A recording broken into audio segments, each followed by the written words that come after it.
பார்த்து கொண்டிருப்பது உங்கள் அற்புத ரேசு டிவி, சென்னையின் முதல் கத்தோலிக்க சேனல். வணக்கம்.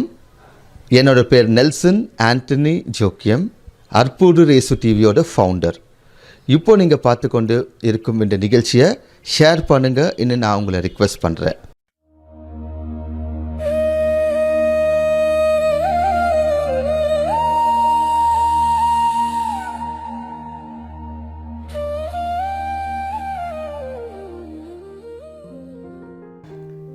இறைவனால் அனுப்பப்படும் வேதியர்கள் மக்களை இன்னும் அதிகமாக இறைவனை தேட தூண்டுவார்களாக. அற்புதர் தொலைக்காட்சி நேயர்களுக்கு அன்பு வணக்கம். உலகமெல்லாம் சென்று படைப்பிற்கெல்லாம் நற்செய்தியை பறைசாற்றுங்கள், எல்லா மக்களினத்தாரையும் சீடராக்குங்கள், தந்தை மகன் தூய ஆவியாரின் பெயரால் அவர்களுக்கு திருமுழுக்கு கொடுங்கள். அன்பு நண்பர்களே, இறைமகன் இயேசு தம் சீடர்களுக்கு விட்டு சென்ற முதன்மையான பணி இறையாட்சியை பரப்பும் பணி, நற்செய்தியை உலகமெல்லாம் பறைசாற்றும் பணி.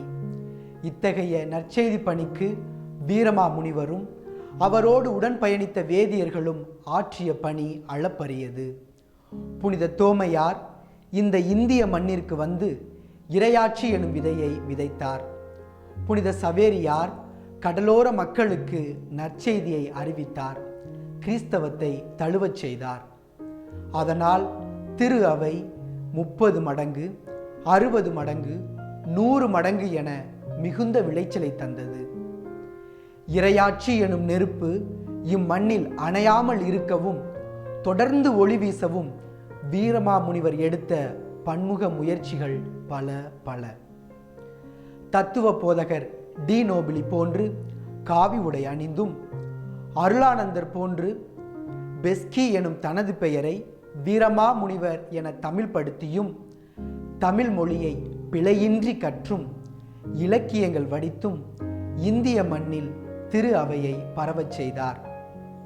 அக்காலத்தில் தமிழ்நாட்டின் மத்திய பகுதியான திருச்சி, முள்ளிப்பாடி, மலையடிப்பட்டி, மதுரை, ராமநாதபுரம், தென்பகுதியான வடக்கன்குளம், குருக்கல்பட்டி, புதுப்பட்டி, திருநெல்வேலி, கயத்தாறு, இன்றைய கொங்கு பகுதியான சத்தியமங்கலம், மோரமங்கலம், எல்லமங்கலம், கோயமுத்தூர், கரூர், ஈரோடு, திருவண்ணாமலை, தர்மபுரி, டெல்டா பகுதியான தஞ்சாவூர், வடுகர்பேட்டை, அம்மாப்பேட்டை, ஏலாக்குறிச்சி, நாகப்பட்டினம், தரங்கம்பாடி, கடலூர், கோணாங்குப்பம், பாண்டிச்சேரி, இறுதியாக மயிலாப்பூர் போன்ற பரந்த இன்றைய தமிழகத்தில் வெறும் 10 இயேசு சபை துறவிகள் பணி செய்த காலத்தில் மக்களோடு கிறித்தவத்தின் உடனிருப்பை உறுதிப்படுத்தும் விதமாக வேதியர்களை ஊக்குவித்தார்.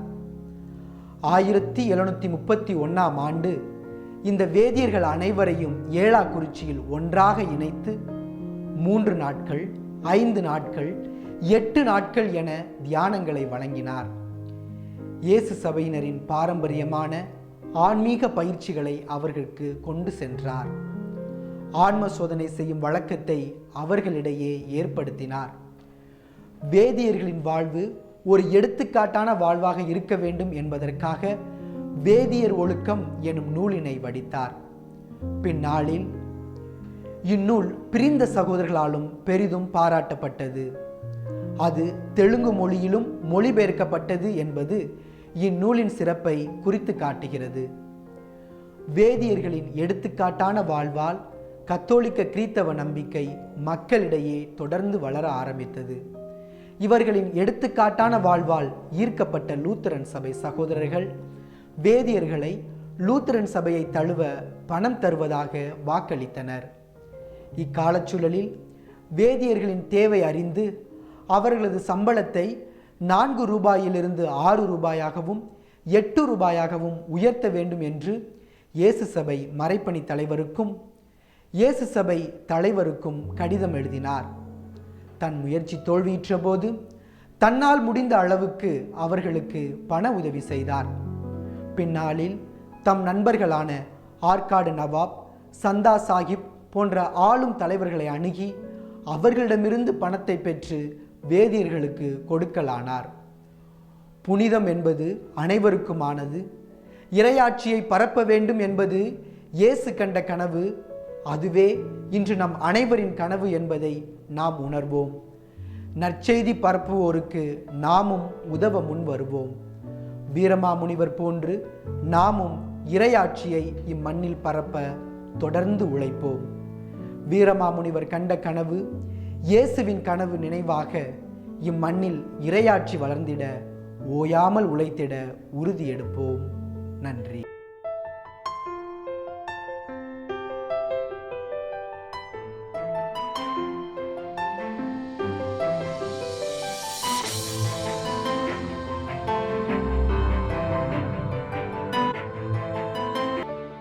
நீங்கள் பார்த்துக் கொண்டிருப்பது உங்கள் அற்புத ரேசு டிவி, சென்னையின் முதல் கத்தோலிக்க சேனல். வணக்கம். என்னோட பேர் நெல்சன் ஆண்டனி ஜோக்கியம், அற்புத ரேசு டிவியோட ஃபவுண்டர். இப்போ நீங்கள் பார்த்து கொண்டு இருக்கும் இந்த நிகழ்ச்சியை ஷேர் பண்ணுங்கள் இன்னும் நான் உங்களை ரிக்வெஸ்ட் பண்ணுறேன்.